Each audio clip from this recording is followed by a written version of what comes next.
এক সপ্তাহের বেশি সময় ধরে বিপদসীমার উপরে বইছে যমুনা নদীর পানি।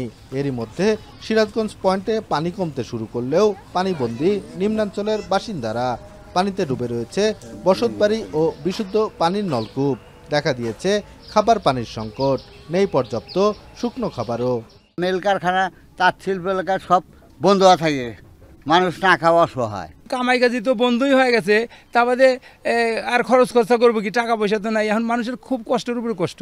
চলতি বন্যায় সবথেকে বেশি ক্ষতিগ্রস্ত তাঁত শিল্প এলাকা সদর উপজেলার সয়দাবাদ ইউনিয়নের মোহনপুর, চরমোহনপুর ও পূর্ব বায়তারার ৩০০ পরিবার। যমুনার পানি বাড়ায় তলিয়ে গেছে এই এলাকার ১২০০ তাঁত যন্ত্র, বন্ধ হয়ে গেছে তাঁত কারখানাও।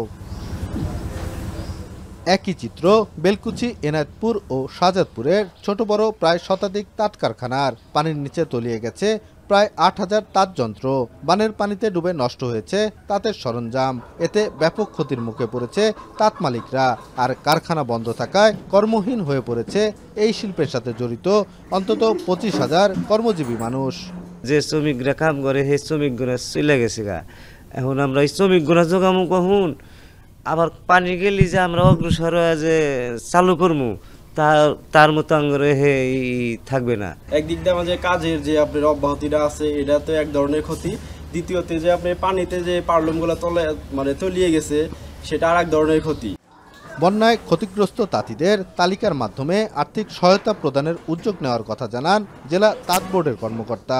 আমরা জরিপ করতেছি, জরিপ করে আমরা আমাদের প্রধান কার্যালয়ে প্রেরণ করব, যাতে এই ক্ষতিগ্রস্ত তাঁতিরা এবং শ্রমিকরা যাতে কিছু সরকারি বা তাঁত বোর্ডের থেকে যে কোনো আর্থিক সহায়তা দেওয়া যায় বা কোনো ত্রাণ সামগ্রী দেওয়া যায়। আর জেলা প্রশাসনের পক্ষ থেকে বন্যার্তদের জন্য ১৩০০ মেট্রিক টন চাল, নগদ ২৫,০০০ টাকা ও ৭০০ প্যাকেট শুকনো খাবার বিতরণের জন্য বরাদ্দ দেওয়া হয়েছে। পাশাপাশি ক্ষতিগ্রস্তদের সার্বিক সহযোগিতার আশ্বাসও দেন জেলা প্রশাসক ও স্থানীয় সংসদ সদস্য।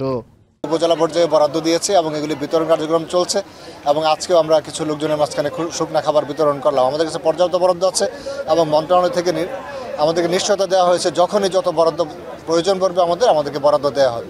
মাননীয় প্রধানমন্ত্রীর ত্রাণ তহবিল থেকে বিভিন্ন সহযোগিতা এসেছে, সেগুলো নিয়ে আমরা মানুষের পাশে আছি।